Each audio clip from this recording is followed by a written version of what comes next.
a person without, there's a lot of P's in this sentence. A Yeah. person without purpose or meaning is like a ship drifting at sea.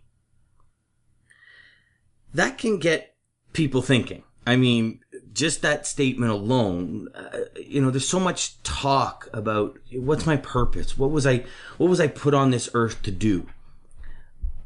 If you could share some pieces of advice to help anybody watching to say, maybe start to answer that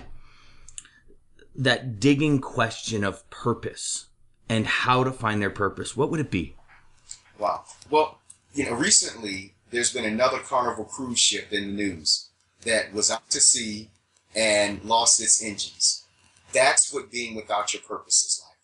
Motor is derived from the word motivation. It's what drives. So if you use that analogy and say, a person without purpose is like a ship without, just drifting, that means the wind and the currents are controlling this huge ship that has the ability to control itself.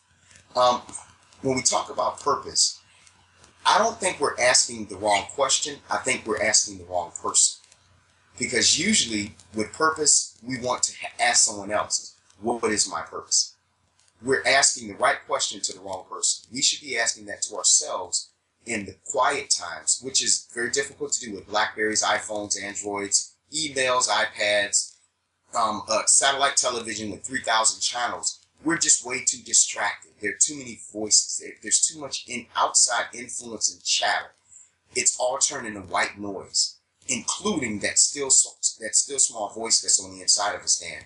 When we sit down and look at what we're good at, what moves us, here's the best way to find out what your purpose is. What really pisses you off? What can't you stand to see? For one person, it could be seeing a child that can't read. For someone else, it could be a child going to school that's hungry. If you find out what irritates you and find out what you love, you're on the road to discovering your purpose. And it takes time. You have to do things to find your purpose. You have to experience things and say, nah, that's not for me. But you can't sit back and be a spectator and expect your purpose to be delivered like a FedEx box. You got to get out in the world. You got to live. You got to touch and interact with people to find out what moves you.